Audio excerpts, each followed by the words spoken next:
Ya ayyuhal muzammil, duhai yang sedang enak pakai selimut. Qumil laila illa qalila. Kamu pengen lancar, pengen senang, pengen mudah, pengen bahagia, tapi kamu jauh dariku. Aku aja dibegitukan. Tuh. Nisfahu awi qusminhu qalila. Gak usah panjang-panjang. Ini manhaj nanti. Begini cara menunaikannya. Sedikit aja, walau 2 rakaat, walau witirnya 1 rakaat. Tunaikan dengan ikhlas. Bacakan surat Al-Ikhlas kalau terasa panjang.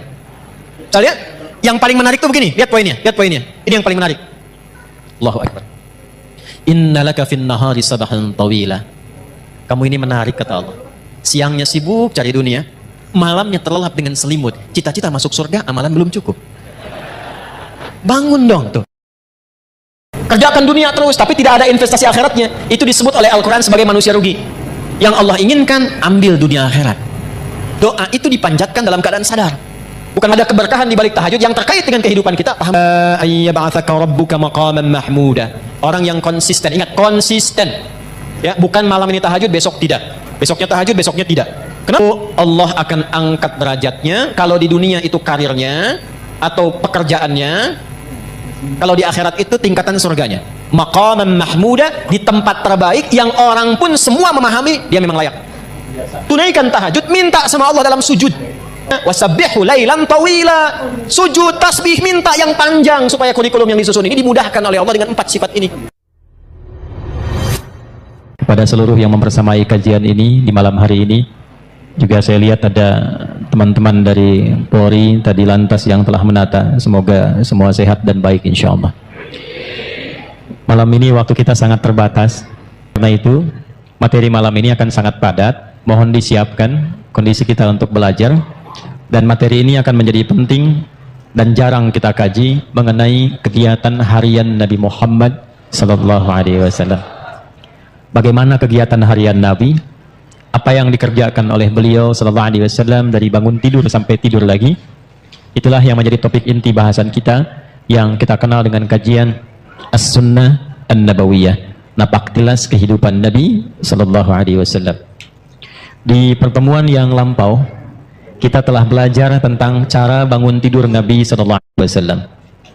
Dan kita telah keluarkan juga hadisnya, khususnya yang disampaikan oleh sahabat junior Abdullah bin Abbas radhiyallahu taala anhuma, yang dikutip keterangan ini oleh Imam Abu Daud dalam kitab sunannya nomor hadis 1367. Kita telah bahas dan perkirakan kurang lebih kalau dikonversi jam berapa Nabi Muhammad sallallahu alaihi wasallam bangun kalau tengah malam. Kana an-nabiyyu sallallahu alaihi wasallam idza istayqadha min naumihi, adalah kebiasaan Nabi sallallahu alaihi wasallam jika bangun dari tidur di malam harinya. Pas tengah malam, kadang kata beliau lebih sedikit atau kurang sedikit. Jadi kalau kita ambil di pertemuan lalu patokannya kurang lebih lah kalau kekinian di 1:30 jam 2 seperti itu. Standarnya demikian. Lebih sedikit berarti ke jam 3, kurang sedikit ke jam 1 kurang lebih. Nanti kita akan lihat rahasianya apa kaitan dengan waktu bangun ini. Nah, salah satunya sebelum kita teruskan saya mengingatkan supaya kita tidak lupa pembahasan yang lalu. Ingat, mengikuti sunnah Nabi itu manfaatnya 3. 1, ketika kita ikuti sunnah Nabi Muhammad SAW dengan diniatkan mengerjakan itu bukan sekedar beraktivitas, tapi diniatkan mengikuti Nabi. Seketika dituliskan langsung pahala. Jadi punya nilai akhirat. Begitu kemudian kita niatkan, saya bangun tidurnya ingin mengikuti petunjuk Rasulullah. Jadi begitu bangun diikuti, dituliskan pahalanya. Di mana bangun tidur ada yang punya pahala? Pahala itu singkatnya bekal akhirat. Jadi kan pindah tempat beda bekal ya. Ini gambaran gampangnya. Tadi siang saya sampaikan di Metro. Kalau kita sekarang berada di Lampung, di Indonesia, mau ke Amerika, hukum di Amerika dengan di Indonesia sama tidak? Tidak. Kemudian ada yang berangkat umrah ke Saudi, mata uang yang dipakai sama tidak? Hukumnya sama tidak? Nah, ini kaidah standar, pindah tempat, pindah hukum. Kebiasaan di Lampung dengan kebiasaan di Sumatera bisa berbeda, di Kalimantan bisa berbeda. Maka muncul apa yang disebut dengan kaidah al-'adatul muhakkamah. Kebiasaan di satu tempat menghadirkan hukum baru yang berbeda dengan tempat lain. Nah, kaidah ini kita pakai untuk menerapkan itu pada alam yang akan kita jumpai setelah meninggal. Jadi masih di dalam dunia. Kan Lampung dengan Amerika sama-sama dunia. Lampung dengan Kalimantan sama-sama dunia, ya kan? Jelas ya? Sama-sama dunia saja, beda tempat, beda hukum. Sekarang kita akan meninggalkan dunia dan diviralkan di toa Masjid Ad-Du'a, telah meninggal dunia, kan? Bisa si fulan gitu ya. Telah meninggal dunia, artinya meninggalkan dunia ini berpindah ke tempat baru. Dan jangan dipahami ketika pindah tempat itu bakalnya sama. Karena kalimat kitanya sudah mendeklarasikan dengan fitrah, meninggal dunia. Artinya meninggalkan semua yang dilakukan, dikerjakan, dan ini poinnya, dilekatkan dalam kehidupan dunia. Ini baju nih, di dunia. Ya, ini minuman, makanan, dunia. Jadi ketika ditinggalkan, ini tidak berlaku di alam yang baru. Handphone ini dunia, sebagus apapun.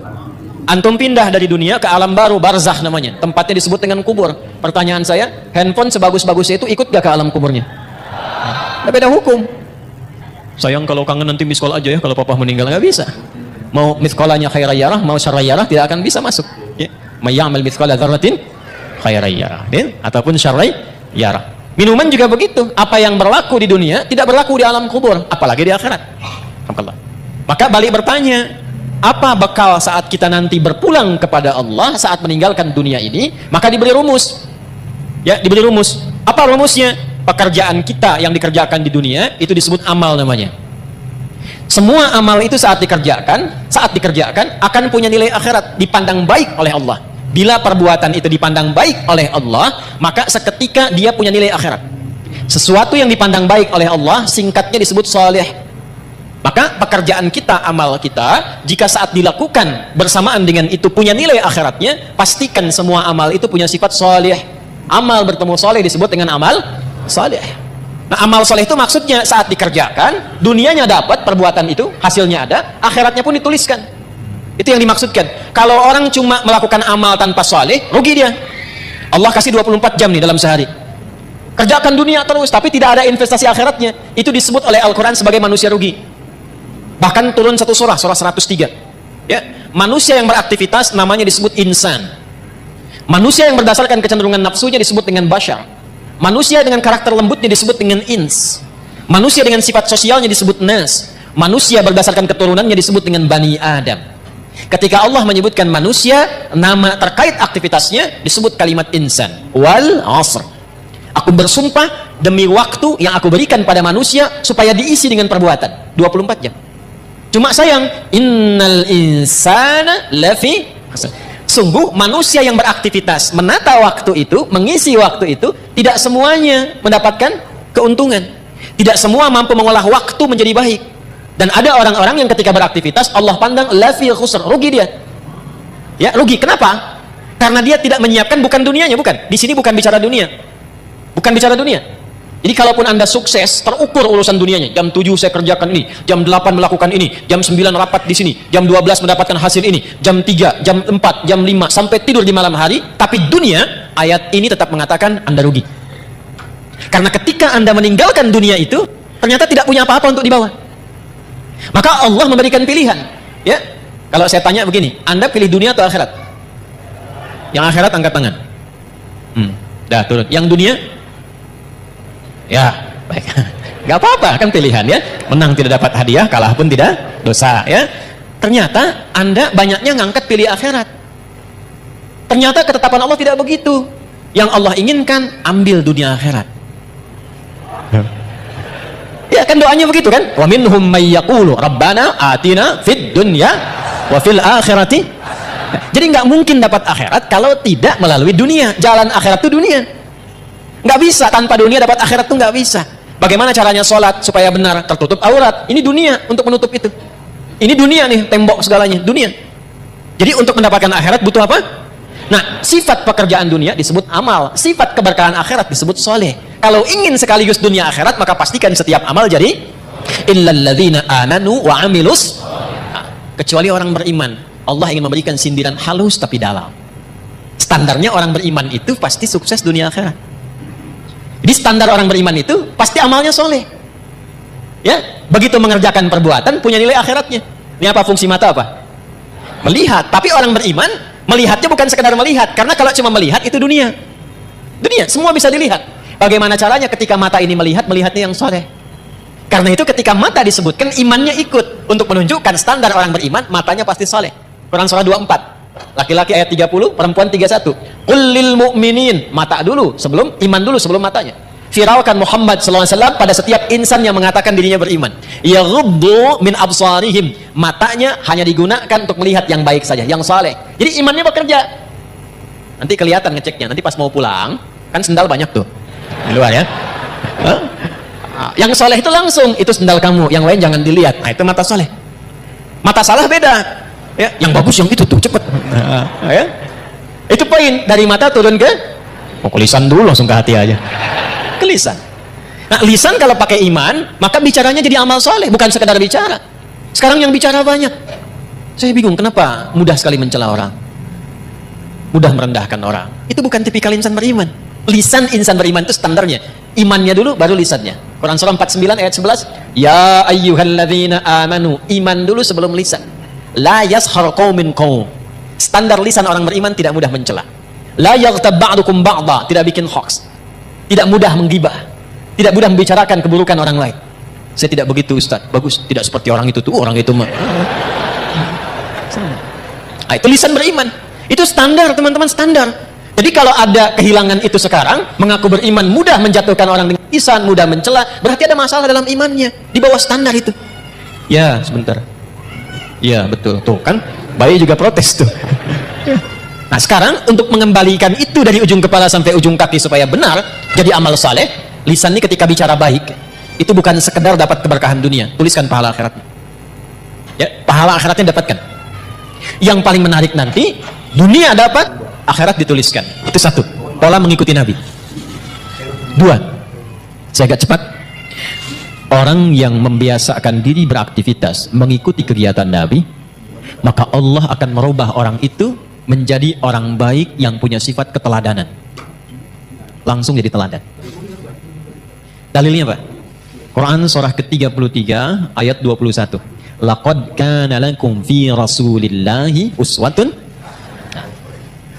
dan sungguh jangan ragu, telah aku tetapkan pada kepribadian Rasulullah sallallahu alaihi wasallam itu suri teladan yang baik. Ada qudwah, ada uswah, itu berbeda.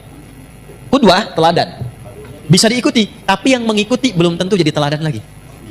Uswah teladan, ketika diikuti, yang mengikuti ini otomatis jadi teladan di eranya. Contoh, Abu Bakar itu siapa masuk Islam? Tapi setelah masuk Islam, diikuti Nabi, gaya Nabi, perilaku Nabi, sepeninggal Nabi, jadi teladan. Umar siapa sebelum masuk Islam? Baca sejarahnya. Bagaimana pergaulannya, apa yang diminumnya. Setelah masuk Islam, imannya merubah beliau menjadi lebih baik, diikuti pola hidup Nabi, beliau viral namanya sampai sekarang. Alhamdulillah. Dan tidak usah jauh-jauh ke era kita sekarang. Ulama-ulama, tokoh-tokoh, kan? Yang baik-baik, yang mengikuti pola Nabi SAW. Silahkan kalau nggak percaya. Dari bicaranya coba ikuti cara bicara Nabi. Dari berjalannya ikuti jalannya Nabi. Sifat lembutnya ikuti lembutnya Nabi.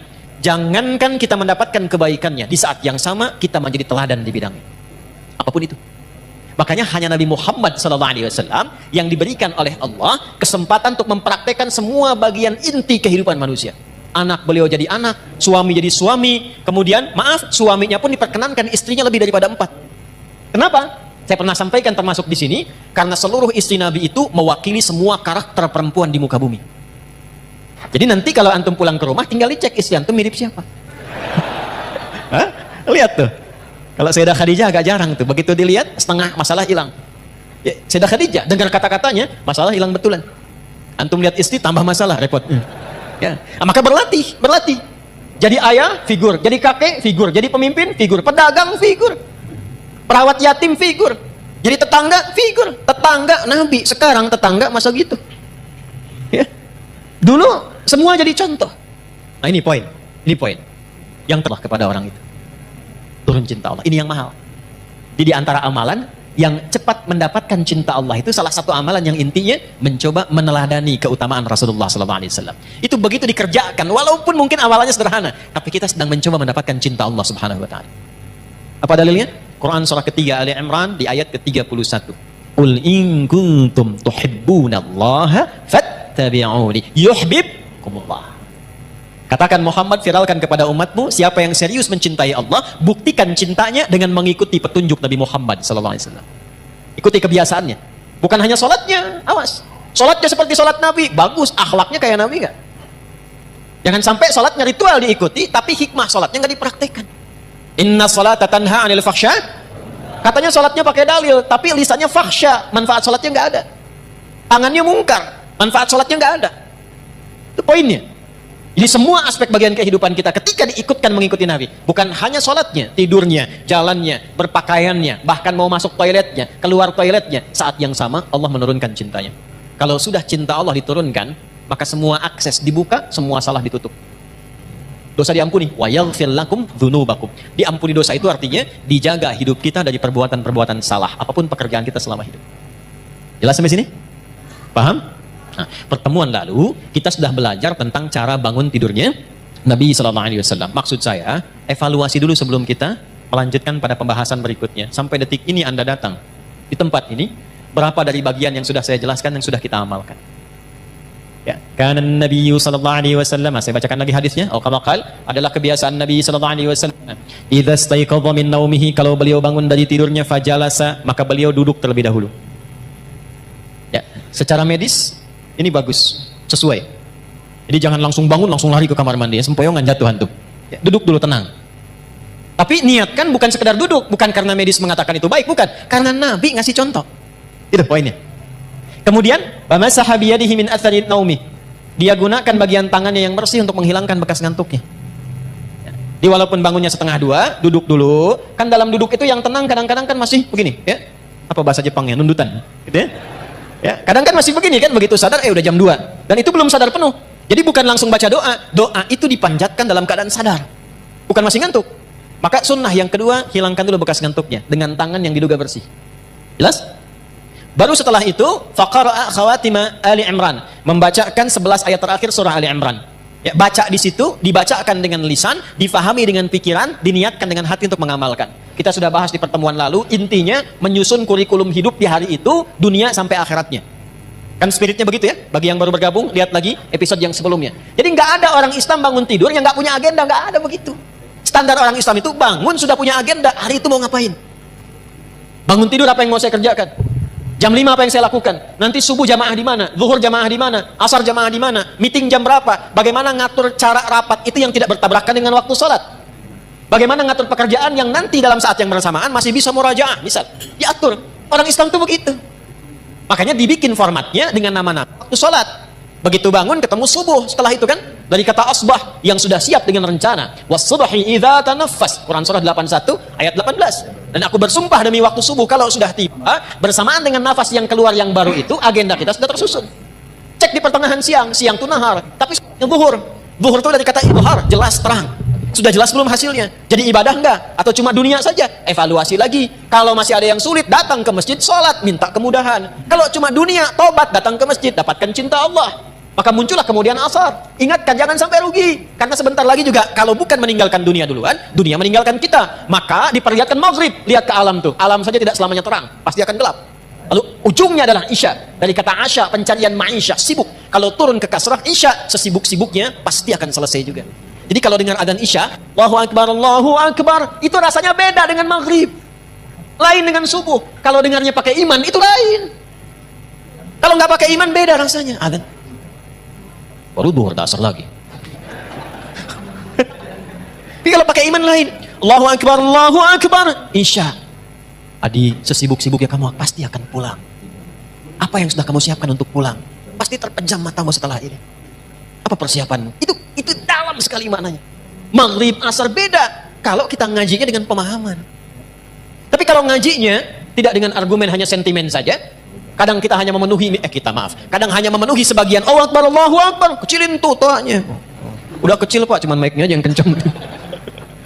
Paham ya? Nah itu poinnya.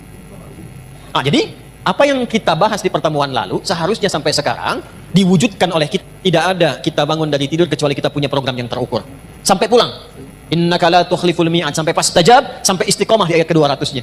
Turunkan, kan pernah saya sampaikan. Kalau mau bikin kurikulum, turunkan dulu surganya. Maksud surga itu ayat-ayat surga yang berbicara tentang tujuan kita. Nih contoh, surga kan ada 8 tingkatannya.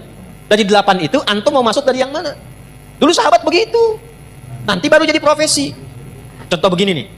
Yang pengen masuk surga Firdaus misalnya angkat tangan. Angkat aja nggak apa-apa, yang namanya berharap kan. Dah. Bagus. Dah. Udah, ngangkatnya begini aja, nggak usah begini, nggak usah. Gini. Udah. Awas, jangan bawa-bawa politik ke sini. Kita lagi ngaji, ya. Keluar. Gak boleh. Gini. Dah. Yang pengen masuk surga Aden siapa? Baik. Pertanyaan saya bukan itu. Tahu nggak kurikulumnya apa? Tuh. Pengen masuk surga Firdaus, amalannya apa? Sifatnya apa? Nah, caranya begini. Sahabat tuh diajarin Nabi begini. Kamu pengen ke Firdaus, turunkanlah karakteristik surga Firdaus. Amalannya apa? Nanti turunkan ke bumi, profesi apapun jangan tinggalkan amalan itu. Contoh, ada orang yang disifati oleh Allah di surah Al-Mu'minun, surah 23 ayat 9 sampai 11-nya itu dengan para penghuni surga Firdaus yang sedang berpetualang di bumi. Ada ciri-cirinya. Ulaika humul warithun alladzina yarithuna al-firdausa hum fiha khalidun. Tahukah kalian, mereka itu ada orang-orang yang calon penghuni surga Firdaus yang sedang berpetualang di bumi dan mereka akan kekal saat pulang tinggal di surga Firdaus. Siapa mereka itu? Urutkan dari ayat 1 sampai ke ayat tadi. Qad aflahal mu'minun alladzina hum fi salatihim khashi'un. Urutkan walladzina hum 'anil lagwi mu'ridun walladzina hum lizakati. Nah, amal itu turunkan ke bumi dengan pekerjaan Anda sekarang, saya sekarang, kita sekarang. Laksanakan pekerjaan kita, jaga sifat-sifat penghuni surga Firdaus tadi. Itu caranya. Nah, itu kurikulum dihadirkan, diingatkan setiap bangun dari tidur. Sunnahnya baca itu. Itu maksudnya. Jadi bukan sekedar dibaca. Karena agama ini bukan cuma bacaan, tapi pemahaman dan amalan. Al-iman wal amal, al-qira'ah wat tilawah. Qira'ah itu baca, tilawah itu paham. Orang yang baca, qori. Ya, makanya ketika qori baca, cuma baca. Untuk memahamkan, di samping ada yang terjemahan. Ya? Yang terjemahan itu namanya siapa? Sari tilawah. Karena yang pertama kali menerjemahkan Busari, Sari tilawah. Kalau Pak Sabil, Sabil tilawah, kan ya? Nah, Arabnya itu tilawah saja, tidak pakai sari. Tilawah maksudnya baca, pahami, amalkan. Cuma mungkin di kita yang pertama kali menerjemahkan namanya Busari, maka disebut sari tilawah. Itu maksudnya. Dah, sekarang sudah selesai. Urutannya begini. Urutannya sudah bangun, sadar, siap kurikulum, baru berdoa. Alhamdulillahilladzi ahyana ba'dama amatana wa ilaihin. Perhatikan korelasi kurikulum tadi dengan doa yang kita bacakan. Dikhawatirkan baca itu bagus tapi nggak tahu artinya, padahal itu komitmen. Terima kasih ya Allah yang telah memberikan saya kesempatan untuk menjalani hidup hari ini.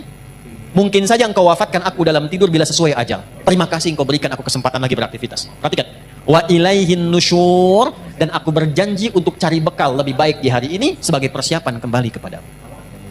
Balik ditanya persiapannya apa? Ayat tadilah yang kita keluarkan sebagai kurikulum. Supaya minta persetujuan dari Allah agar dimudahkan, dilancarkan, kalau kerja karirnya naik, kalau mengawali dibimbing supaya tidak berbuat maksiat, tak perlu nyogok, menyingkirkan, menyungkurkan orang lain, tak perlu berbuat dan merendahkan orang lain. Kemudian kalau punya masalah diselesaikan, kalau diganggu ditolong oleh Allah. Maka sejak bangun itu dicontohkan oleh Nabi. Kalau sudah punya rencana, sudah berdoa, kerjakan amalan ini. Apakah amalan itu? Kita teruskan hadisnya. Halo? Thumma dhahaba ila shinnin mu'allaqah. Kemudian Nabi memberikan contoh pergi ke tempat tertutup fatawadda, lalu berwudu.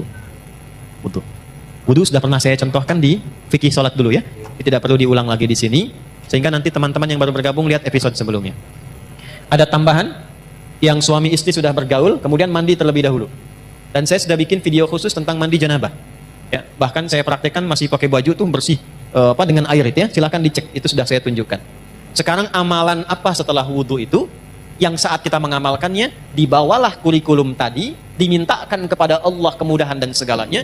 Yang hebat, saat itu dikerjakan, langsung Allah jamin 4 hal yang tidak diberikan kepada orang, bahkan muslim, bahkan orang beriman, mengerjakan sholat 5 kali dalam sehari, menunaikan zakat, mengerjakan umrah, melakukan haji, rajin puasa, tapi tidak mengerjakan amalan ini, tidak mendapatkan 4 keutamaan ini. 4 keutamaan itulah didapatkan di Quran dulu, dalilnya pakai Quran dulu. Quran surah ke-17 Al-Isra di ayat 79 sampai dengan ayat 80-nya. Saya bacakan cepat.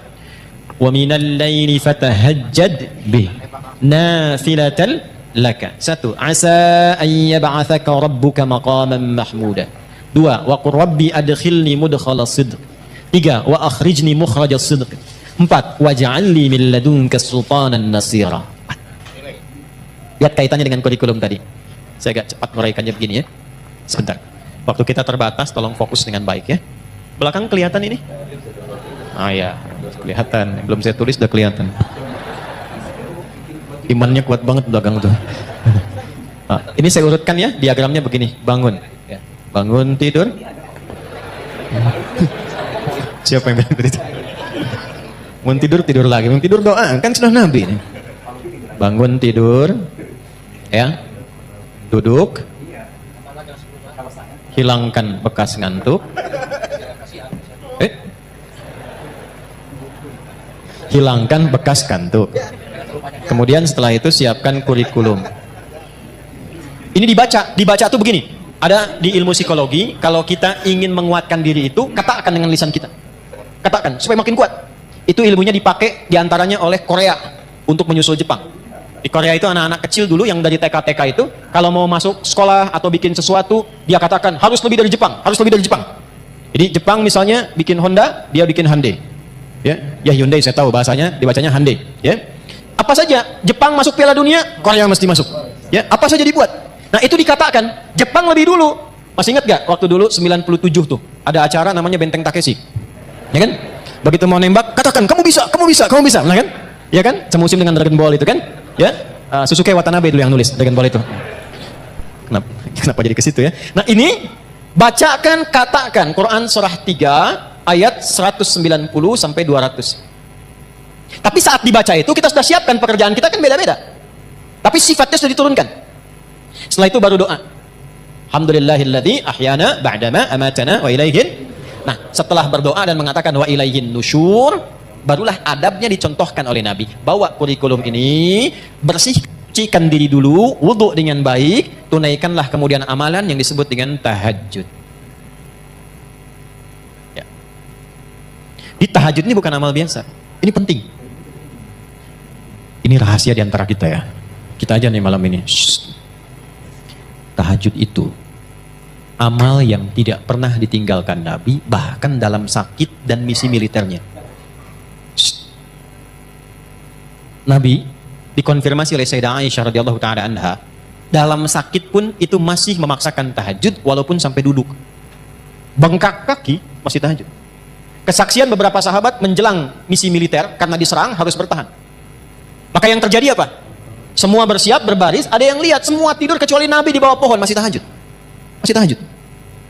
Ulama kemudian meriset, dicari apa sebetulnya pentingnya tahajud ini sampai Nabi itu ngasih contoh, sampai nanti ada komen dari sahabat-sahabat terdekat Nabi, bahasa kitanya begini, kalau kita masih mampu jangan tinggallah. Kemudian apa keistimewaan tahajud ini, pentingnya apa? Di Islam itu runtut semuanya. Saya langsung cepat dulu. Orang-orang yang datang membawa kurikulum hidup, lalu dia menunaikan malamnya tahajud. Ingat, saya belum bicara fikih ya. Kalau fikih itu cuma membahas tentang sholatnya saja. Enggak terkait dengan ini pun Anda sholat, sah sholatnya. Tapi kalau kita menginginkan hikmah, ada keberkahan di balik tahajud yang terkait dengan kehidupan kita, pahami ininya dulu. Kalau ngajinya nggak begini, nggak masuk. Jelas ya? 1. Asa ayyab'atsaka rabbuka maqaman mahmuda. Orang yang konsisten, ingat konsisten. Ya, bukan malam ini tahajud, besok tidak. Besoknya tahajud, besoknya tidak. Kenapa kamu begitu? Ah, saya melihat ada puasa Daud, mungkin ada tahajud Daud juga gitu kan? Itu tidak demikian. Dia jaga tiap malam, maka 1, Allah akan angkat derajatnya. Kalau di dunia itu karirnya atau pekerjaannya, kalau di akhirat itu tingkatan surganya. Maqaman mahmuda, di tempat terbaik yang orang pun semua memahami dia memang layak. Contoh, karir. Ada orang pengen dapat jabatan nyogok? Ada yang menyuap? Ada nggak orang sudah dapat jabatan tapi orang lain nyoal? Dia nggak layak di situ, ada? Amalan ini membimbing pelakunya, apapun pekerjaannya, diangkat oleh Allah ke tempat tertinggi dan orang semua paham, pantas memang dia ada di situ. 1. Jelas? Dan 2, ini yang menarik. Wa qur rabbi adkhilni mudkhala sidqin. Perintah dari Allah, katakan, Rabbi adkhilni mudkhala sidqin. Ya Allah, bimbing hamba mengawali aktivitas ini dalam bimbinganmu dengan cara yang terbaik. Orang yang rajin tahajud, pekerjaannya dibimbing Allah. Insyaallah. Ya. Ada orang skripsi dibimbing dosen pintar banget. Rumah tangga dibimbing. Seakan-akan nggak punya masalah. Begitu ada masalah, di tiap masalah. Bukan nggak punya masalah. Kadang-kadang masalahnya banyak. Sama, antum jangan kira seorang kiai, ustadz kayak saya nggak punya masalah. Banyak masalah. Apa nggak banyak tuh? Ya. Kalau kita tidak mendekat kepada Allah, tidak bangun komunikasi, tidak tersambung, nggak mudah. Nggak mudah. Jadi kiai itu nggak mudah. Nggak bisa pensiun. Ya.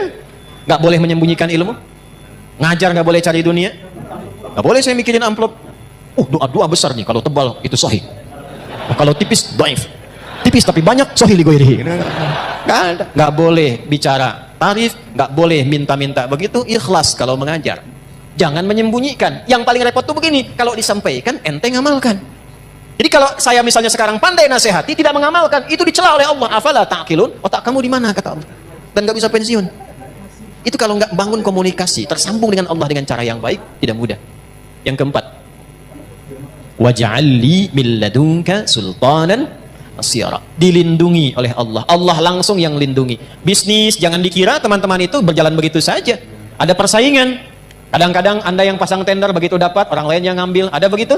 Ada. Al-Baqarah 155 isyaratnya. Ada yang tiba-tiba dijegal, ada yang tiba-tiba begini begitu. Ini dekati amalannya.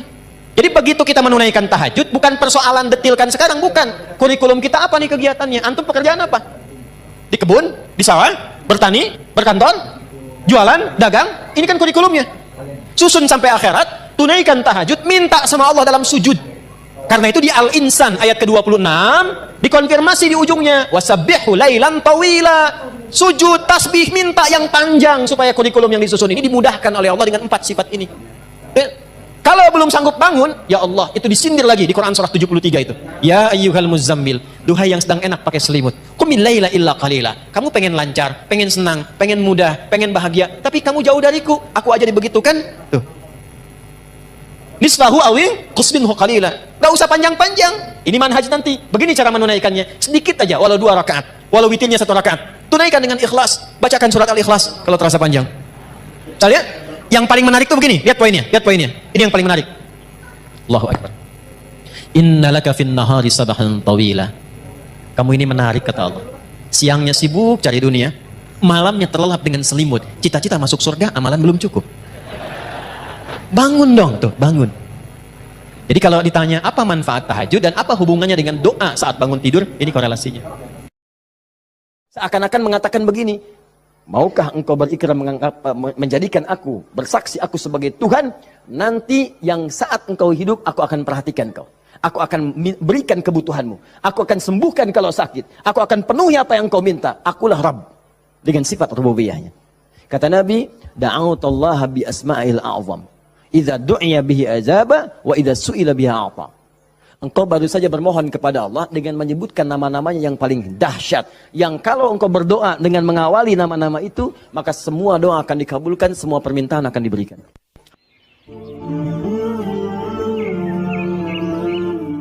Quran surah keempat ayat 103. Allahu Akbar. Ini dasarnya. فَإِذَا قَضَيْتُمُ الصَّلَاةَ Quran surah 4 An-Nisa ayat 103. Paling kanan, agak sedikit ke tengah. فَإِذَا قَضَيْتُمُ الصَّلَاةَ فَاذْكُرُوا اللَّهَ. Ya, maka jika anda telah tuntas mengerjakan salat, telah selesai salatnya, فَاذْكُرُوا اللَّهَ. Segeralah berzikir kepada Allah Subhanahu wa taala. Jadi sunnah amalan pasca salat zikir. Ya, mengerjakan semua aktivitas yang mengingatkan kita dengan Allah Subhanahu wa taala. Zikir. Ragamnya sudah kita bahas. Ya. Dari mulai istighfar, bacaan kalimat tauhid, Allahumma antas salam, bacaan ayat-ayat Al-Quran, sampai dengan doa Nabi yang singkat terakhir kita bahas, sampai kita dalami detilnya, dari mulai ilmu yang bermanfaat, rizki yang terbaik, dan amalan yang diterima. Kita sudah sampai situ kan? Baik. Sekarang kita lanjutkan, supaya tidak banyak mengulang, kita lanjutkan pada hal yang paling pokok, ketika Nabi bermohon kepada Allah menunjukkan satu contoh, ingat, contoh. Di Nabi itu sifatnya ada langsung membimbing doa, ada diberikan doa contoh, yang dengan doa itu maksudnya tidak harus sama seperti itu. Kalau kebutuhannya beda, boleh minta yang lain. Tapi akan lebih bagus baca dulu standar doanya, baru tambahkan minta kepada lain-lainnya.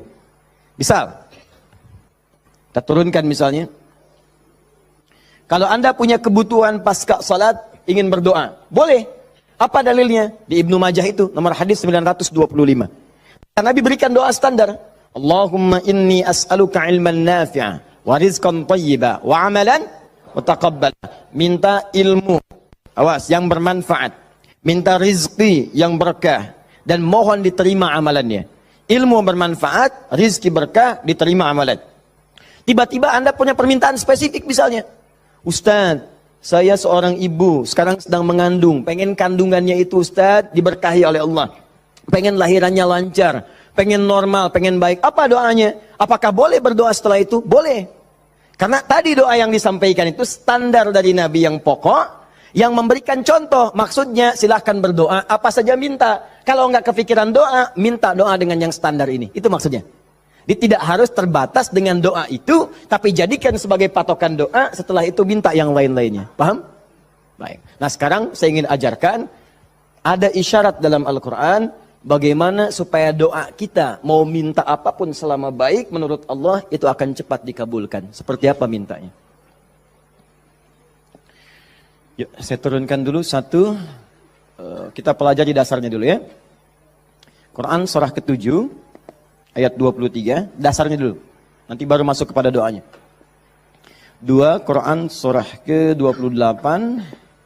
Misal ayat ke-16. 3 kita ambil misalnya Al-Quran surah puncaknya langsung 39 ayat 53. Lalu masuk kepada doa-doanya misal.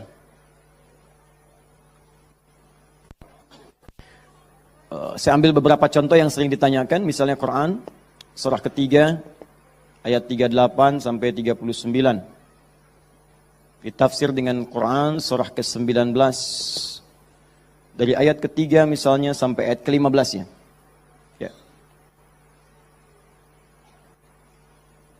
Ada lagi misalnya kita turunkan doa orang sakit misalnya, Quran surah ke-26 ayat 80. Bisa jadi penyakitnya lebih parah, kita turunkan Quran surah 21 ayat 83 sampai 84. Doa paling favorit misalnya, Quran, apa yang paling favorit? Masya Allah, sapu jagat, luar biasa ya. Anda tanya orang Arab, gak ada yang tahu. Ya, cuma orang Indonesia.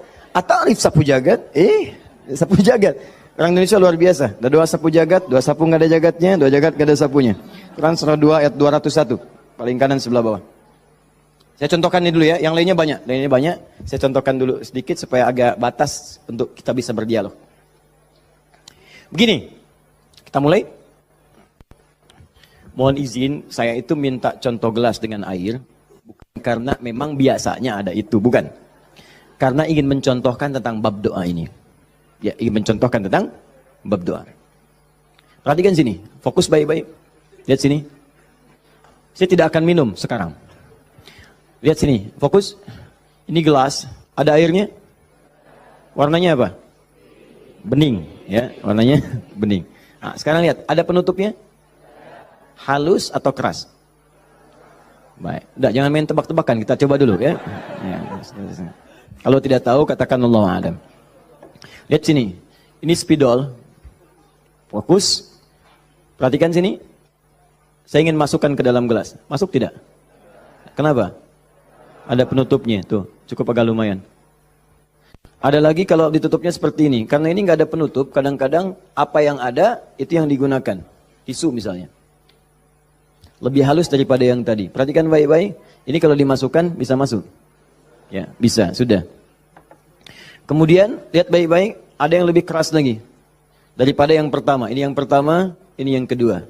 Misal, saya ambil yang lebih ekstrim seperti ini. Tutup begini. Fokus. Ini mau dimasukkan sampai kapanpun, sampai kiamat kurang 2 hari, susah. Sulit luar biasa. Perhatikan baik-baik. Fokus, fokus, fokus. Ada orang ingin bermohon kepada Allah Subhanahu wa Ta'ala. Kalau tidak ada sekatnya, tidak ada penutupnya, baik yang pertama, yang kedua, apalagi yang ketiga, maka semua yang diminta mudah untuk masuk. Minta spidol, masuk. Minta logam, masuk. Minta emas, masuk. Semua masuk. Tapi seringkali terjadi ada orang memohon, rasanya sulit kemudian untuk terkabul. Minta ini susah. Minta ini lambat. Minta ini sulit.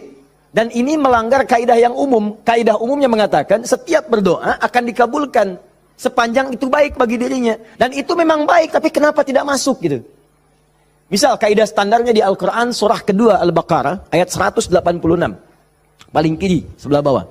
Wa idza sa'alaka 'ibadi 'anni fa inni qarib ujibu da'watad da'i idza da'an falyastajibu li wal yu'minu bi la'allahum yarshudun.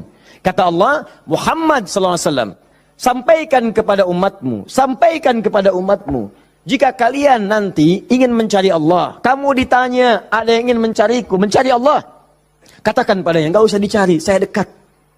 Itu memberi harapan. Saya sering sampaikan makna kalimat ini. Anda cari, tanya panitia, mana ustadznya? Dijawab, ustadznya belum ada berita. Dengan yang kedua, jangan khawatir Pak, sudah dekat. Mana yang paling menenangkan? Sudah dekat. Sudah dekat. Nah, ketika ada yang bertanya padamu, Muhammad, saya ingin mendekat kepada Allah. Jawab, tidak usah repot, Allah dekat. Silahkan kau mendekat kepada Allah, dan Allah akan dekat dengan kita, silahkan. Psikologis memberikan harapan. Dan umumnya, orang yang mendekat kepada Allah, umumnya itu punya dua kepentingan. Kalau bukan bertobat dari maksiat, yang kedua, punya permohonan yang ingin disampaikan. Makanya sebelum diungkapkan itu, dijawab oleh Allah. Saya tahu, paling hambaku kalau mau datang, mau minta. Silahkan cek. Besok mau ujian, malam tahajud. Padahal kemarin enggak. Ya. Besok lamar pekerjaan, malamnya istighfar. Kemarin kemana aja, John? Ya. Selalu seperti itu. Minta. Kata Allah. Lihat kalimatnya. Ujibu da'watad da'i idza da'an. Kapanpun hambaku minta, aku akan kabulkan. Jadi rumus doa itu kalau diminta, dikabulkan. Jadi nggak ada doa yang tidak dijawab sepanjang yang diminta itu baik. Sepanjang yang diminta itu maslahat. 3 sifat jawabannya. Diberikan seketika, jadi begitu dia meminta, seketika dikabulkan. Kalau dia membutuhkannya. Allahumma ya Rab, Allahumma ya Rab, Allahumma ya Rab. Saya ingin berdakwah ya Allah dengan teknologi. Saya ingin niatkan ya Allah masuk ke ITB supaya dengan ilmu itu saya bisa mengembangkan teknologi untuk mendekatkan orang kepadamu. Minta dia malamnya, luluskan saya ya Allah. Besoknya keluar, lulus. Kalau benar maslahatnya. Ada yang kedua. Ditunda itu sampai dia sanggup untuk menerimanya sebagai amanah kehidupannya. Tidak seketika dijawab, tapi nanti ketika dia sanggup baru diberikan. Karena kalau Allah berikan dalam hal tidak sanggup, tidak adil Allah. Karena Allah tidak memberikan ujian pada yang tidak sanggup. La yukallifullahu nafsan illa usaha. Jadi sekali lagi sering saya katakan, kalau Anda sedang diuji, jangan mengeluh. Karena Anda pun dipercaya oleh Allah. Allah yakin dengan Anda, kenapa Anda ragu? Jadi kalau Anda sekarang punya musibah, punya ujian, entah di rumah tangga ujiannya berat, entah di kantor misalnya ujiannya berat, entah dalam kehidupan, semuanya, semua orang tidak ada yang tidak punya ujian, semua diuji. Wala nabluwannakum bisyai, kata Allah, Quran surah kedua ayat 155. Semua yang hidup punya ujian. Dan sifat ujian itu tidak akan diberikan pada yang tidak sanggup. La yukallifullahu nafsan illa wus'aha. Kalau kamu nggak sanggup, saya nggak akan berikan, kata Allah. Jadi kalau ibu sedang punya ujian di rumah tangga, jangan mengeluh, Bu, seberat apapun, karena ibu itu sanggup. Allah percaya pada ibu, kenapa ibu nggak yakin?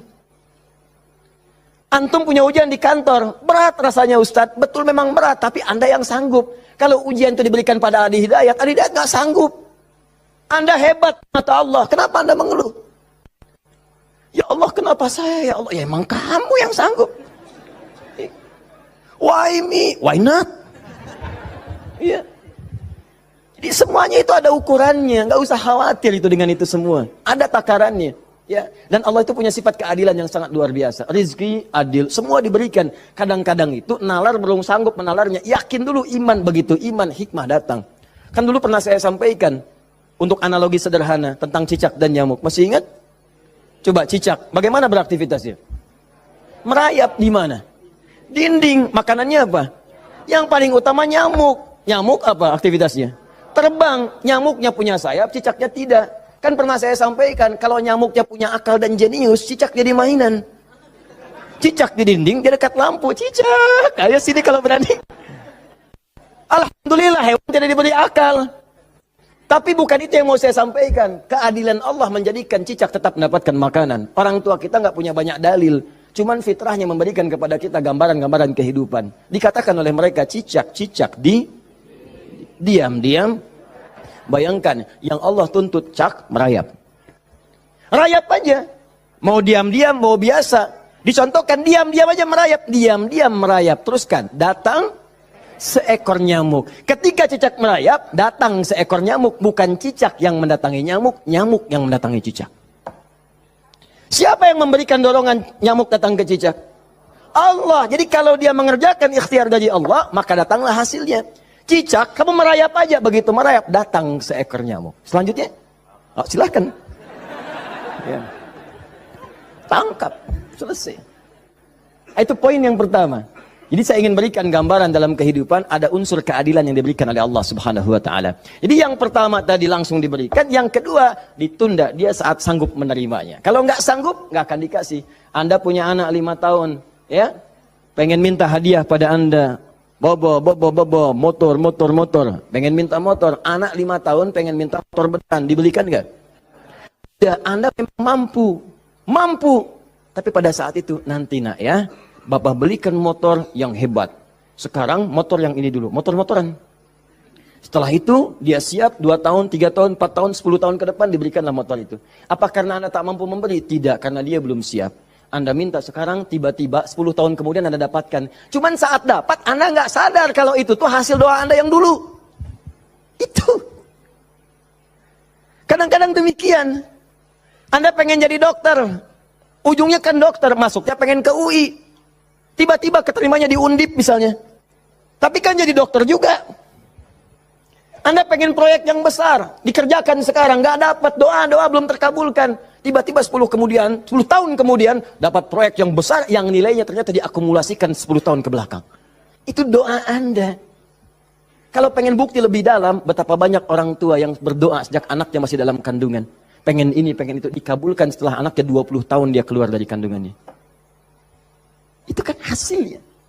Makanya ketika anak sukses, kata Al-Quran surah ke-46 ayat ke-15, ada isyarat di sana. Kalau Anda sukses, jangan menilai dulu kesuksesan itu adalah hak Anda, kewajiban Anda, atau atas jasa Anda. Barangkali Anda cuma 30%, 70%-nya ibu yang dulu pernah menangis di keheningan malam. Ya Allah, jadikan anak saya seorang insinyur, ya Allah. Ya Allah, jadikan anak saya, ya Allah, orang yang soleh. Ya Allah, jadikan anak saya si fulan. Bapak Anda yang dulu cuma makan singkong, datangnya ke sawah, kemudian kerjakan segala rupa, ya Allah, jadikan anak saya lebih hebat dibandingkan saya. Puluhan tahun yang lalu mereka bermohon kepada Allah, doanya terkabul ke puluhan tahun kemudian. Makanya ketika Anda berhasil, kata Al-Quran, jangan dulu merasa bangga, karena boleh jadi jasa terbesarnya jasa orang tua dulu. Makanya Ismail, perhatikan baik-baik. Ismail yang mendapatkan air zam-zamnya. Lihat. Bergerak kakinya, gerak, keluar. Tapi Anda jangan lupa, ketika Ismail kehausan, ibunya mencari air. Disimpan Ismail, dia bergerak tangan kakinya. Karena kalau anak itu sudah mulai haus baik, pasti tangan kaki itu bergerak. Tapi air nggak keluar. Kapan air keluar? Setelah Sayyidah Hajar bolak-balik. Safa Marwa, bermohon kepada Allah. Positif, berdoa, minta. Ketika kemudian bagian yang terakhir ketujuh itu berada kemudian di Marwah, tiba-tiba mendengar satu percikan air keluar. Kapan air keluar? Karena jejak kaki Ismail yang menendang kemudian ke arah pasir itu, malaikat mengepakkan sayapnya. Keluarlah. Kata ibunya, zam. Zam itu artinya kumpul jangan berhenti. Kumpul jangan berhenti. Kalau kumpul saja mungkin berhenti, ijma. Tahadda. Ini zam. Kumpul jangan berhenti. Sampai sekarang air itu selalu berkumpul, tidak pernah berhenti. Dikenallah dengan air zam-zam. Orang kebanyakan cuma minum zam-zamnya, tapi tidak pernah mendalami kisahnya. Di situ ada bakti orang tua, di situ ada sayang kepada ibu, di situ ada cinta kepada orang tua, dan sangat luar biasa. Poin ketiga, kadang-kadang meminta sesuatu yang A diberikan B oleh Allah. Karena boleh jadi, maaf, yang dimintakan itu tidak ada maslahat untuk kita. Dalilnya Quran surah kedua ayat 216, paling kiri sebelah atas. Kutiba alaikumul qitalu wa huwa kurhul lakum. Diwajibkan bagi kalian berjihad, berperang dalam konteks perang, medan perang. Tapi ada juga konteks umum dengan rumus tafsir al-ibratu bi umumil lafzi la bi khususis sababi. Kalau ada lafaz dalam Al-Qur'an jangan dikhususkan pada sebabnya, sepanjang konteksnya umum. Perang terbesar, perang melawan perasaan kita. Perang melawan hawa nafsu. Perang melawan negative thinking, kadang-kadang negatif kepada Allah. Kenapa saya ya Allah? Kenapa ini enggak berakhir ya Allah? Kata Allah, "Hei, asa an takrahu syai'an fa huwa khairul lakum." Boleh jadi kamu enggak suka, tapi ini yang terbaik buat kamu. Kamu kan enggak tahu kapan wafat. Bukankah kalau saya belum kabulkan, kamu rajin tahajud? Kamu rajin puasa? Kamu rajin baca Al-Quran? Kamu kemana aja selama ini? Mau wafat, masih sibuk dunia. Saya pengen yang terbaik untukmu sampai pulang ke akhirat. Dipaksa untuk mendapatkan itu. Kadang-kadang kamu pengen yang ini dunia, ini nggak bagus. Kamu pengen direktur, kamu maksiat banyak nanti di sana. Cukup level manager saja. Wa asa an tuhibbu syai'an fa huwa syarrul lakum. Kadang-kadang yang ideal yang dipengenkan itu enggak bagus kata Allah. Kenapa? Wallahu ya'lamu wa antum la ta'lamun. Karena Allah tahu masa depan engkau tidak. Anda punya anak 5 tahun sakit, dia kata dokter jangan makan apel. Jeruk boleh enggak dok? Boleh. Maka anak itu merengek, mama, pengen apel. Kata mama, jangan nak, gak bagus. Apel, dibelikanlah jeruk. Ini kan jeruk mama, bukan nak, ini jeruk rasa apel. Paham? Nah, jadi ini yang pertama, sifat doa itu kalau diminta pasti dikabulkan. Tapi ada segelintir orang yang ketika memohon, ternyata tidak mendapatkan bagian itu. Apa persoalannya? Perhatikan, hadisnya sahih. Sampai Al-Imam An-Nawawi mencantumkan ini dalam salah satu hadis di Al-Arba'innya. Thumma dzakara rajula. Awas, hati-hati. Yutilus safara.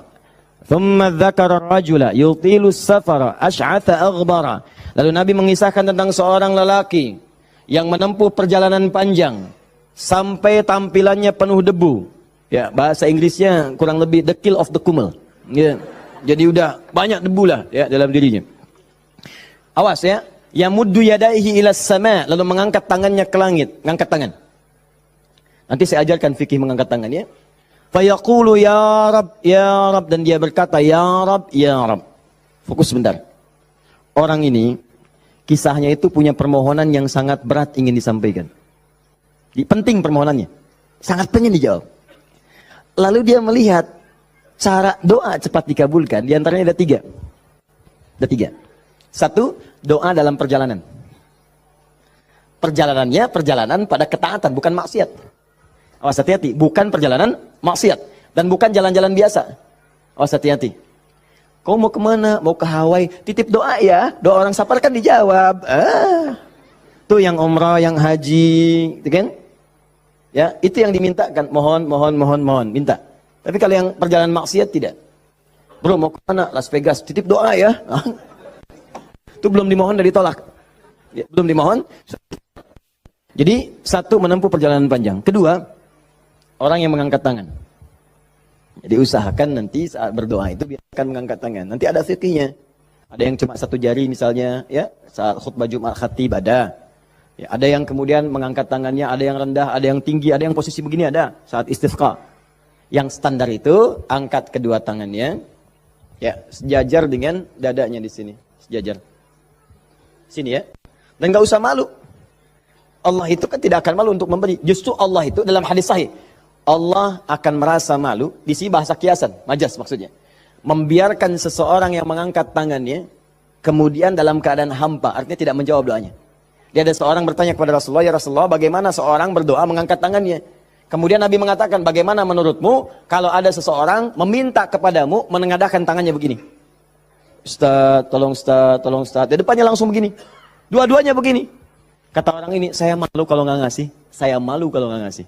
Maka kata Nabi, Allah lebih merasa malu. Karena Allah itu sifatnya lebih dalam dibandingkan dengan hamba. Rahmannya, rahimnya, pemberinya, wahabnya. Kata Nabi, Allah lebih merasa malu ketika membiarkan seorang mengangkat tangan memohon dan meninggalkan dalam keadaan hampa. Ya, jadi Anda mengangkat, itu biasanya sejajar dengan dada di sini yang standar. Kalau saya biasanya mendekatkan seperti ini. Dan menggabungkan di antara jemari di garis-garis yang ada ini. Kan garis kita itu ada garis kan, kanan kiri. Ya, biasanya kalau saya mendekatkan begitu, kemudian menyatukan dan meluruskan. Lalu bermohon kepada Allah. Ya, nanti ada lagi fikih yang lain menghadap kiblat dalam keadaan berwudu ada, tapi poinnya mengangkat tangan. Ya, standarnya mengangkat sejajar dada. Boleh seperti ini renggang boleh. Mau dirapatkan seperti tadi boleh. Ya, saya memilih untuk yang merapatkan. Ya, silahkan bebas. Yang penting di sini ada dalil mengangkat tangan boleh saat berdoa. Baik, 2, 3 memohon didahului dengan al-asmaul husna. Memohon didahului dengan al-asmaul husna. Masih ingat yang pertama tadi apa? Safar, perjalanan jauh. Kedua, mengangkat tangan. Ketiga, dibuka atau didahului dengan al-asma'ul husna. Ya, awas fokus. Dalilnya apa? Langsung dari Al-Quran dan sunnahnya. Di Al-Quran misalnya, Quran surah ke-17.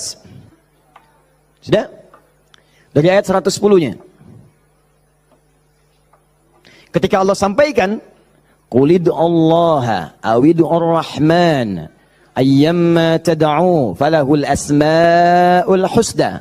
Ada? Paling kanan, agak sedikit ke tengah. Qulidullaha. Hei, kalau kamu punya kebutuhan, panggil Allah. Panggil Allah. Bukan panggil dukun, bukan panggil paranormal, bukan panggil yang macam-macam. Panggil Allah, minta. Karena Allah sudah janji. Allah sudah berjanji dalam kandungan kita. Di Quran surah ke-7 ayat 172. Wa idz akhadha rabbuka min bani adama min zuhurihim dzurriyyatahum wa ashhadahum ala anfusihim. Awas, alastu bi rabbikum? Qalu bala syahidna. Ketika Allah mengambil perjanjian pada setiap anak cucu Adam. Awas hati-hati, sejak dalam masa kandungan, ditafsir di Al-Arba'in, di hadis Nabi riwayat Abu Abdurrahman Abdullah bin Mas'ud radhiyallahu taala anhu. Awas, nomor 4 posisinya di Al-Arba'in, paling kiri sebelah atas. Disampaikan, inna ahadakum yujma'u fi batni ummi, kata Nabi, 40 yawman nutfah, thumma yakunu 'alaqah, thumma yakunu mithla dhalika mudhighah, thumma yursalu ilaihi al-malak. Awas, fayanfukhu fihi ar-ruh wa yaktubu bi arba'in, wa yu'maru bi katbi arba'in. Ya bi katbi rizqihi wa ajalihi as'idun huwa am syaqiyyun. Awas hati-hati, dalam usia 4 bulan ditiupkan nafasnya, awas masuk ruhnya, ditiupkan ruh, bernafas dia, ditetapkanlah 4 hal, terjadilah perjanjian pada saat itu. Perjanjian pertama, alastu bi rabbikum, apakah engkau berikrar mau menjadikan aku sebagai Rabb? Siap? Apa? Kenapa menyebut Rabb? Padahal Allah bisa mengatakan begini, alastu ilahakum, alastu rahmanakum, tapi Allah mengatakan alastu bi rabbikum, bukankah aku Rabbmu? Rabb tidak disebutkan kecuali mengandung sifat rububiyah. Rububiyah itu perawatan, pengawasan, perhatian. Sifatnya yang paling pendek disebut dengan murabbi. Karena itu guru orang tua disebut murabbi. Karena orang tua memperhatikan, orang tua merawat. Kalau tanpa batas, perawatannya cepat, perhatiannya dalam, hilangkan kalimat mimnya, muncullah kalimat Rabbnya. Maka Allah disebut dengan Rabbun. Kalau kita meminta, Allah lebih cepat pemberiannya dibandingkan dengan hamba. Dan tidak ada batas. Rabbun, Rabbun, Rabbun. Makanya setiap kita minta, disebutkanlah kalimat Rabb itu. Silakan cek, setiap permintaan ada kalimat Rabbnya. Rabbana atina fid dunya hasanah, wa fil akhirati hasanah, wa qina adzabannar. Rabbana zalamna anfusana, rabbighfirli wa liwalidayya. La yukallifullahu nafsan illa laha ma wa 'alaiha mak. Rabbana la tu'akhidna in nasina aw akhtana. Jadi kenapa disebutkan kata Rabb itu memberikan isyarat, seakan-akan mengatakan begini, maukah engkau berikrar menjadikan aku, bersaksi aku sebagai Tuhan, nanti yang saat engkau hidup, aku akan perhatikan kau. Aku akan berikan kebutuhanmu. Aku akan sembuhkan kalau sakit. Aku akan penuhi apa yang kau minta. Akulah Rabb. Dengan sifat rububiyahnya. Makanya setiap Anda minta, Rabb, Rabb, Rabb, Rabb, Rabb, Rabb. Jelas? Saya kembalikan. Ketika Anda memohon kepada Allah, dahulukan dengan al-asmaul husna. Qul ud'ullah, panggil Allah, minta. Kalau ada masalah minta, ya Allah, maaf ya, bukan bikin status. Bukan bikin status. Diuji dengan musibah yang dibikin status. Aku tidak menduga akan seperti ini.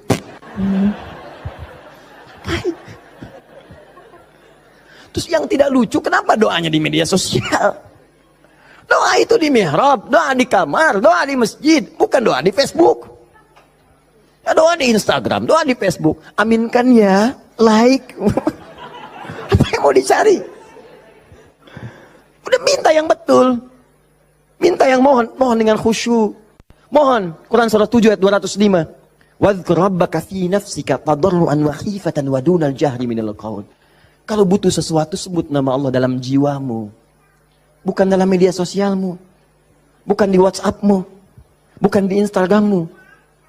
Online-kan hatimu dengan Allah. Minta dalam jiwamu dengan penuh ketundukan. Dengan penuh kepasrahan. Dengan penuh harap. Mohon ya Allah. Ya Allah ya Rabb. Minta. Sebut namanya bagaimana ya Allah. Atau yang kedua Ar-Rahman. Atau, nah ini rumusnya. Ayyamma tad'u. Atau kapanpun kamu ingin panggil minta sama Allah. Falahul asma'ul husna. Carilah nama-nama terbaik yang Allah miliki sesuai dengan kebutuhanmu. Jadi Allah itu telah memberikan nama bagi dirinya sesuai kebutuhan kita. Panggil dengan nama itu. Misal ya, maaf.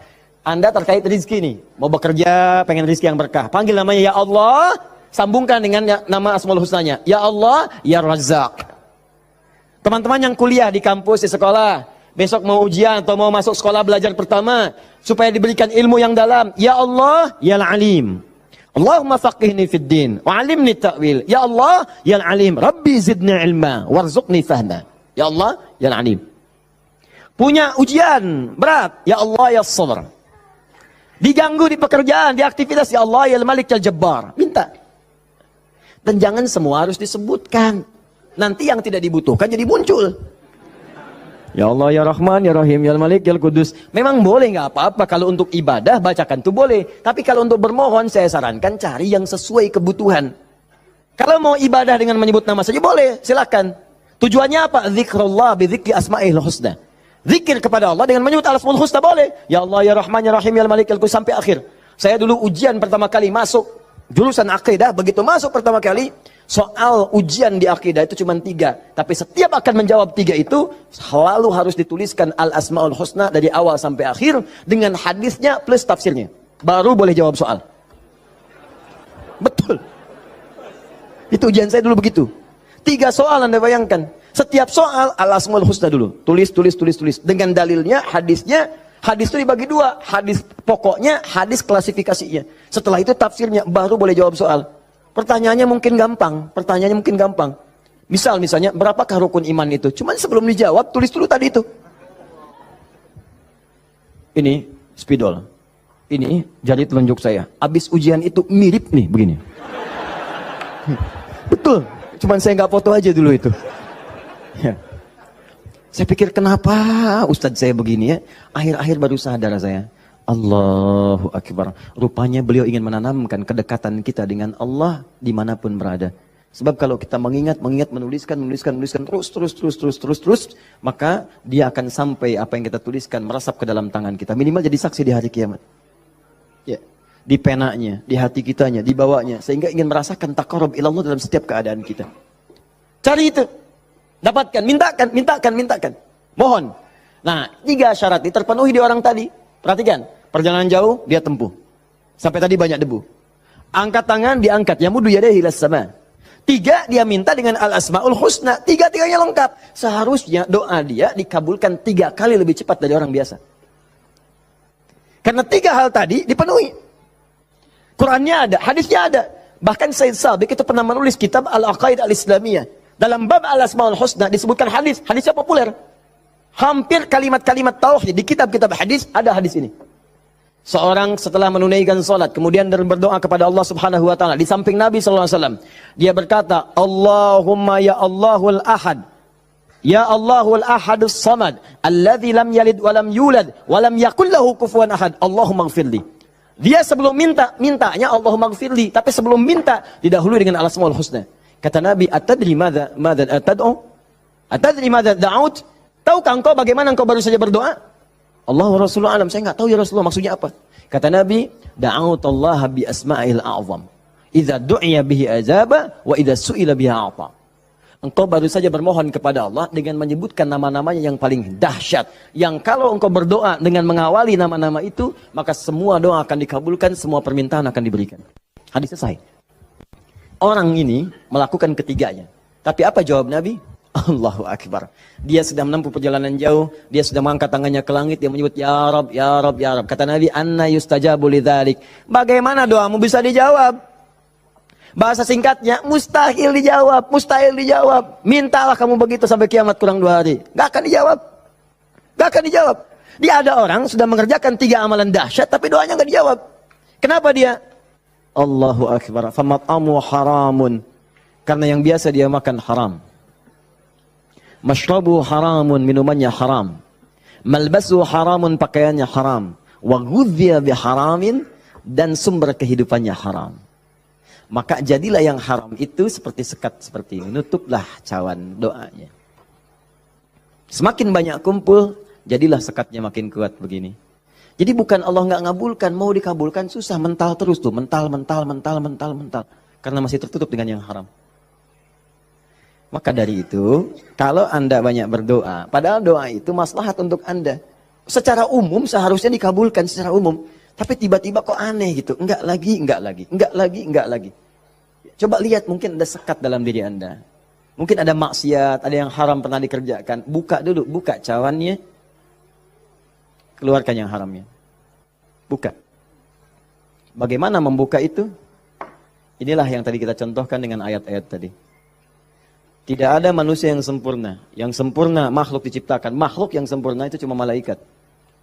Tidak ada manusia yang sempurna. Sepanjang kita manusia pasti pernah berbuat salah. Tapi mungkin kesalahan itu menjadi penutup dari keinginan yang ingin kita mohonkan kepada Allah. Kenal Nabi Adam?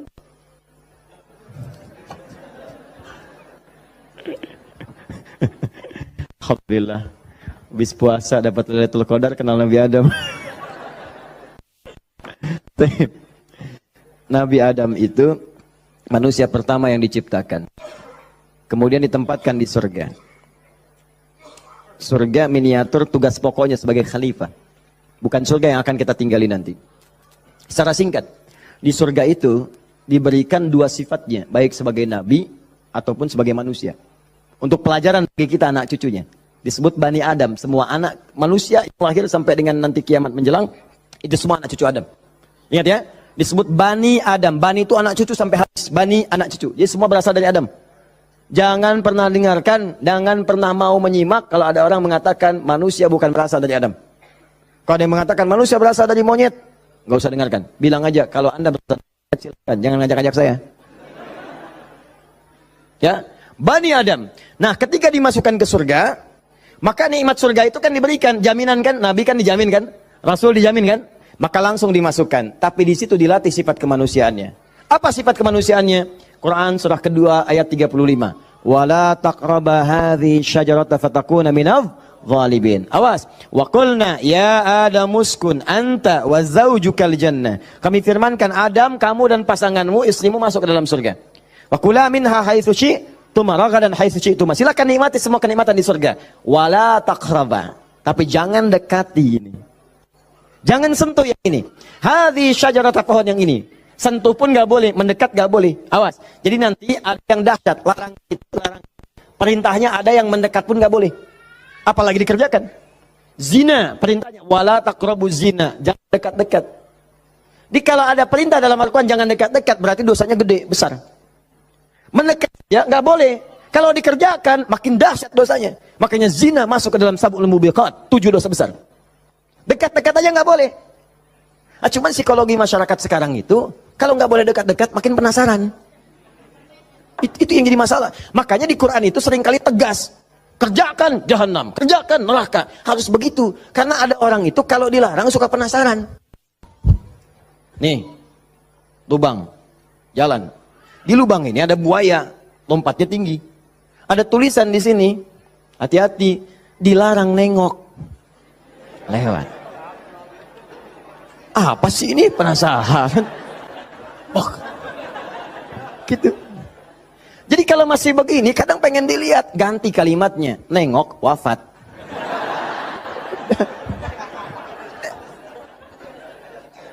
Selesai. Udah. Itu sederhana gitu. Ya, makanya banyak kalimat di Quran tuh begitu. Hati-hati.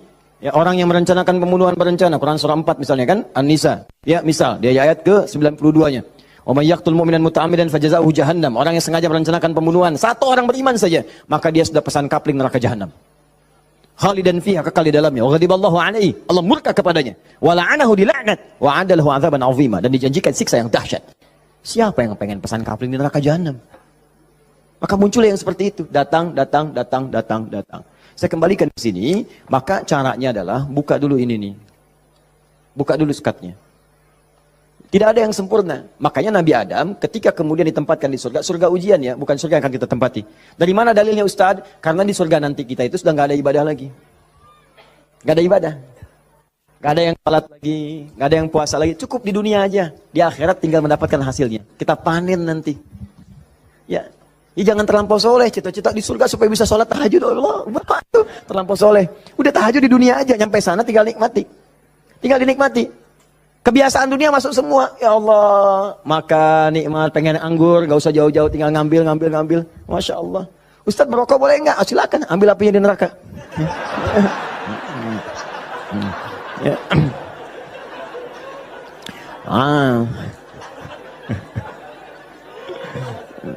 Dah. Jadi Allahu Akbar, Allah astagfirullah. Jadi teman-teman sekalian, ke situ kemudian turun ke bumi, jadi ujian. Digodalah oleh setan. Waswasalahum syaitan, digoda oleh setan. Singkatnya ketika digoda itu, kemudian godaan itulah yang menjauhkan Nabi Adam dan pasangannya dengan Allah Subhanahu wa taala. Turunlah terpeleset turun ke bumi. Singkatnya jadi pelajaran itu. Perhatikan baik-baik. Ini yang mau saya sampaikan. Ketika Nabi Adam, padahal beliau nabi, sifat nabi itu maksum. Kenapa diperkenankan oleh Allah berbuat salah pada saat itu dengan sifat kemanusiaannya? Padahal beliau nabi. Awas, hati-hati. Ternyata bukan karena sifat kenabiannya, tapi sebagai contoh bagi anak cucunya yang bukan nabi, yang tidak punya sifat maksum. Jadi kalau nggak diberikan contoh begitu, tidak ada jalan bagi kita bagaimana cara mengembalikannya. Makanya dibuat kisah dalam Al-Quran itu, disampaikan, bukan dibuat kisah, kisahnya ada, disampaikan ke kita. Diberitakan. Ini dulu Adam dengan sifat kemanusiaannya salah. Padahal dia nabi, maksum, bisa dijaga oleh Allah. Kenapa diperkenankan salah? Untuk menunjukkan ibrah, pesan kepada kita, kalau salah, begini cara kembalinya. Maka ketika berbuat keliru itulah diturunkan kalimat pertamanya untuk mengangkat sekat ini. Jadi kalau nggak pernah diangkat, ini hubungan dengan Allah itu tersekat. Diangkat sekat ini, apa yang diturunkan pertama kali? Kalimat untuk mengembalikan kepada yang jernih. Asal jernih begini, ditutup begini, dikembalikan lagi. Sesuatu yang dikembalikan ke awal dengan cara yang baik disebut dengan tabayatubu. Sifatnya disebut dengan taubah. Awas. Hati-hati.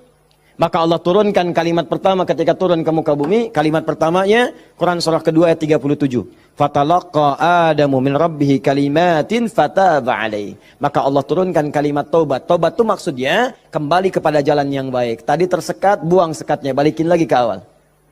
Ya, fataba alaih. Maka diterimalah jalan kembalinya itu. Kalau sudah balik lagi silahkan, pengen apa aja diberikan. Minta. Maka apa kalimat tobat yang pertama kali itu? Disebutkanlah di Quran surah ke-7 tadi, ayat 23. Rabbana zalamna anfusana wa illam taghfir lana wa tarhamna lanakunanna minal khasirin. Itulah kalimat pertama untuk membuka sekat-sekat yang haram dan maksiat saat kita merasa ingin kembali ke jalan yang benar. Maka ulama sebagian menyimpulkan, kisah ini menunjukkan pesan bahwa tidak ada manusia yang sempurna. Kadang-kadang banyak yang berbuat maksiat. Kalau pernah salah, memang kita nggak sempurna. Tapi sifat kemanusiaan kita menunjukkan kita mesti tobat. Sebab ada makhluk sempurna yang nggak kenal salah, malaikat. Makhluk salah nggak kenal benar, jadi nggak kenal tobat, namanya setan. Ada makhluk tengah-tengah, kadang benar, kadang salah. Ketika salah dia kembali kepada yang benar, namanya manusia. Jadi bedanya manusia dengan malaikat, malaikat nggak pernah salah, manusia salah. Bedanya manusia dengan setan, setan salah nggak mau tobat, manusia salah pasti tobat. Jadi kalau ada manusia salah nggak mau tobat, patut ditanya, ini manusia atau sifatnya. Jadi kita mesti tanyakan, lihat di cermin.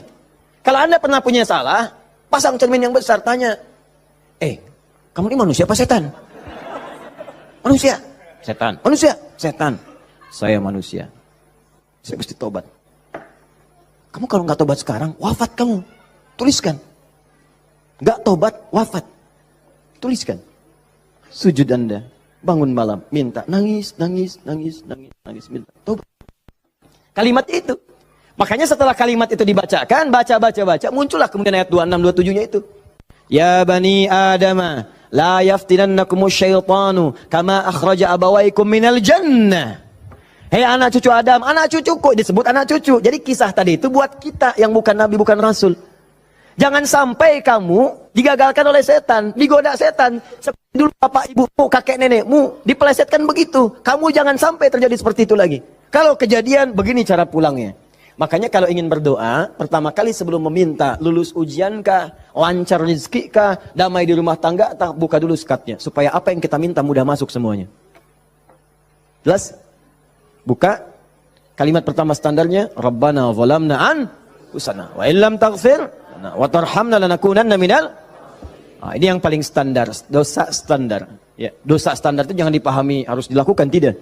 Ya, kalau dikerjakan, begini awal membuka sekatnya. Paham? Saya cepat. 2, agak naik level dosanya. Ini satu contoh dosa ini agak besar yang ini. Bahkan dosanya bisa lebih dahsyat kalau direncanakan, diniatkan. Misal, maaf.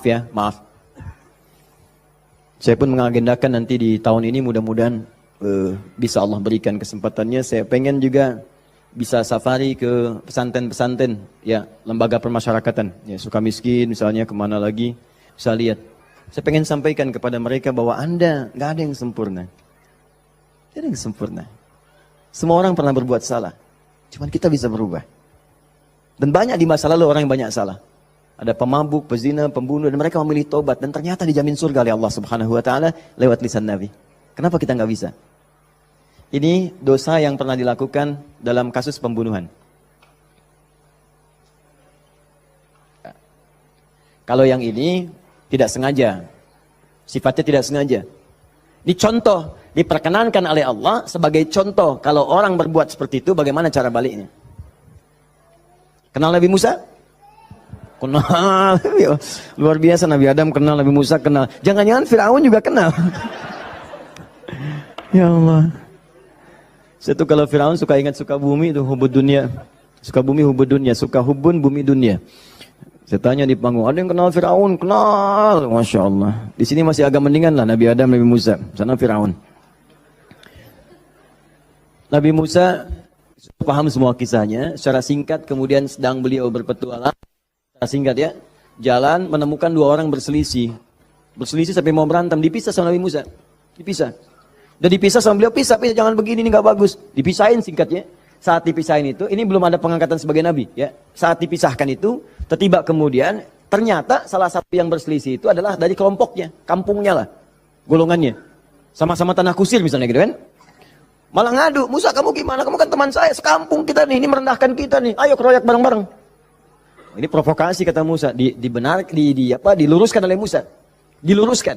Begitu diluruskan, masih ngotot, diberi pelajaran, tampar oleh Musa. Nabi Musa itu kekuatannya, teman-teman sekalian, setiap nabi itu punya kekuatan 10 kali laki-laki biasa. Dan Nabi Musa terkenal sebagai nabi juga yang paling kuat. Tampar, wafat. Nabi Musa.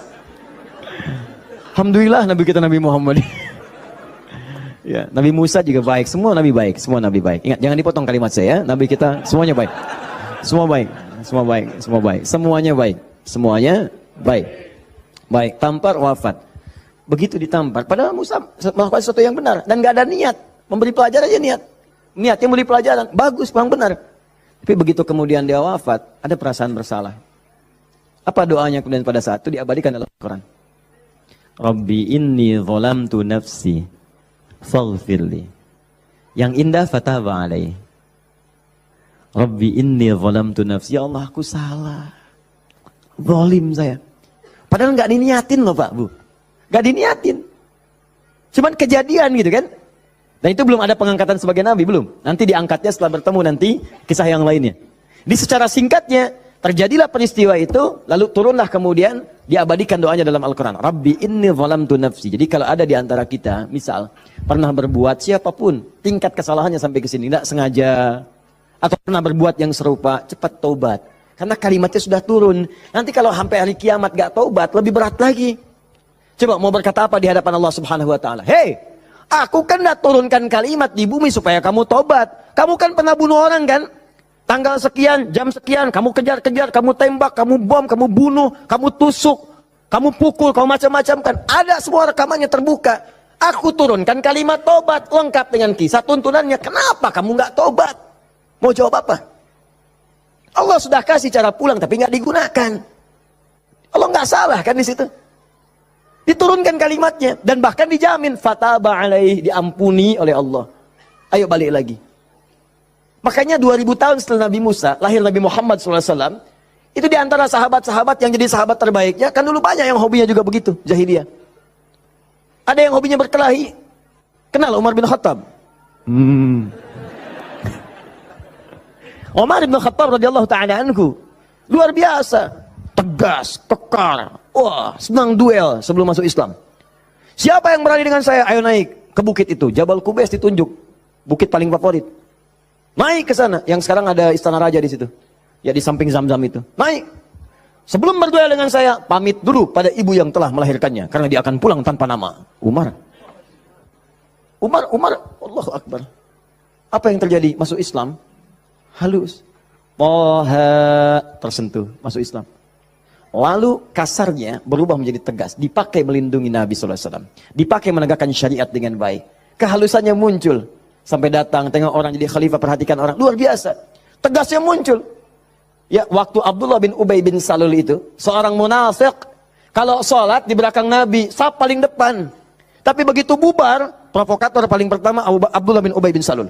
Begitu keluar, Muhammad nih SAW. Mecah belah kita aja. Datang ke sini pengen jadi pemimpin. Dia punya masjid sini, kita bikin masjid yang lain. Bikin dirar. Selalu dipecah. Orang dah siap-siap perang Uhud, di pertengahan jalan, diprovokasi. Balik aja balik. Pasukan musuh lebih kuat. Ayo balik-balik. Sepertiga berputar desersi. Anda bayangkan. Tapi apakah Nabi langsung menghukumi? Tidak. Nabi kenapa nggak dihukumi? Umar, gregetan saya. Ya. Kata Nabi, kan belum jelas kelihatan nampaknya. Nanti jadi fitnah, pecah nanti semuanya karena dia masih dianggap pemimpin di kalangan yang lainnya. Biarlah nampak nanti Allah berikan hujahnya untuk dia. Satu kali, tapi kalau di depan baik, di belakang menusuk dari belakang. Satu kali sakit. Begitu saat sakit itu, anak Abdullah bin Ubay bin Salul, anaknya namanya Abdullah, baik, soleh. Nah ini juga jangan simpulkan kalau keluarga misalnya bapaknya nggak bagus, pasti anaknya nggak bagus, belum tentu. Belum tentu. Kenal Abu Jahal? Anaknya Ikrimah. Bapaknya musuh Nabi luar biasa. Anaknya pembela Nabi yang paling hebat. Penunggang kuda yang dahsyat. Saf paling depan kalau jihad. Sampai Nabi itu dengan menghormati Ikrimah tidak pernah menyebut Abu Jahal di depan Ikrimah. Jangan singgung bapaknya. Jangan. Supaya anak ini dalam ketenangan. Abdullah bin Ubay bin Salul anaknya taat. Namanya Abdullah juga. Sakit bapaknya datang kepada Nabi. Ya Rasulullah, bapak sakit, kata Nabi, ya berikan ini. Kasih air, berangkat, pulang sana. Katakan dari Nabi. Datang, senang pulang. Ya abadi, papa ini dari Nabi. Apa sih Muhammad? Lempar. Habis. Sampai sekarat disampaikan, datanglah Nabi ke rumahnya. Tapi nanti saat turun surat Taubah itu untuk dilarang menyolatkan. Begitu datang ke tempatnya, apa yang dikatakan? Manjanya luar biasa. Ya Rasulullah, itu di depan Abu Bakar, ada Umar dan yang lain-lain. Ya Rasulullah, biarkan aku wafat dengan mengenakan jubah terluarmu. Apa kata Umar? Ya Rasulullah, izinkan aku memenggal kepalanya. Itu cuman jubah aja kok, pakai. Dia meninggal. Itu Abdullah bin Ubay bin Salul. Hidupnya begitu meresahkan, wafatnya begitu kolokan. Ya. Tapi habis. Nah, jadi yang pertama itu, coba, udahlah, banyak yang tobat. Umar jadi bagus. Tukang begal, Jundub bin Junadah. Wah, sekampung begal tobat. Jadi dai, sekampung jadi soleh semua. Saking dahsyatnya, kampung itu dikenal di kemudian hari. Namanya Gifar. Sampai dikenal dengan Abu Dzar al-Ghifari. Sampai Al-Imam An-Nawawi mengutip hadisnya. Di Al-Arba'in itu nomor hadis 18. Ya, Jundub bin Junadah. An Mu'adz bin Jabalin wa Jundub bin Junadah radhiyallahu ta'ala anhuma qala Rasulullah sallallahu alaihi wasallam. Ya, ittaqillaha haitsu ma kunta wa atbiz sayyatil hasanatan amhuha. Ainal hadis? Mana hadis? Mana Qur'annya? Apa yang antum kerjakan tiap hari? Ngitung lagi. Mana bekal antum tuh pulang? Minimal sehari satu hadis. Ambil, walaupun nggak hafal hadis kan nggak mesti hafal. Baca hadisnya, lihat terjemahannya, amalkan isinya. Buka konsepnya. 57 hadis, kitab iman. Tiap hari baca satu. Antum pebisnis, keluarkan hadis-hadis bisnis. Tiap hari satu. Kalau Al-Quran hafalkan. Satu hari, satu ayat, tak apa-apa. Pulang punya hujah di hadapan Allah. Ini tiap hari ngitung-ngitung dunia. Wafat tinggal semua. Apa yang mau antum ambil? Berharap surga lagi. Takutlah kepada Allah. Mulai yang baik. Jundub bin Junadah taubat. Dikenal dengan Abu Dzar al-Ghifari. Nah, puncaknya, mungkin ada orang pernah juga lebih daripada ini. Dia berzina, dia mabuk, dia macam-macam. Pokoknya mengoleksi dosa lah. Ya, orang ngoleksi mobil, ngoleksi musab, dia ngoleksi dosa. Jadi kalau nggak berdosa itu nggak enak.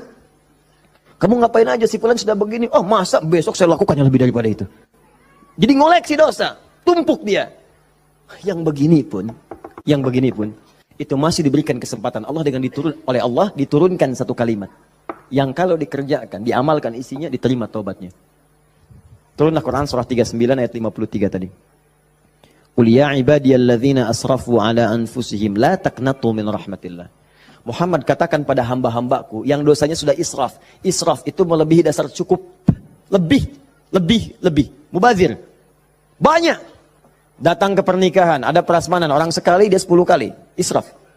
Balik. Israf.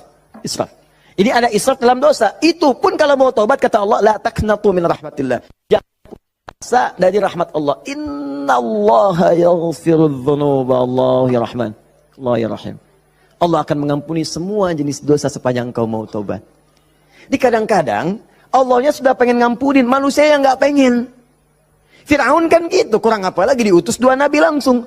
Musa dengan Harun, idhaba ila fir'auna innahu tagha. Quran surah 20 ayat 43 sampai 44. Musa Harun pergilah ke Fir'aun, dia sudah mulai menyimpang. Faqula lahu qawlan layyina la'allahu yatadzakkaru wa yakhsha. Katakan kepadanya dengan lembut, mungkin dengan kelembutan itu dia sadar dan mau bertobat. Enggak mau. Musa, gua kan Tuhan yang gede, ana rabbukumul a'la. Marah, nantang, mau bunuh dan sebagainya. Sudah, selesailah dia tenggelam di lautan. Ya, jadi mumi. Teman-teman, ini jadi gambarannya, bukan dulu sekatnya.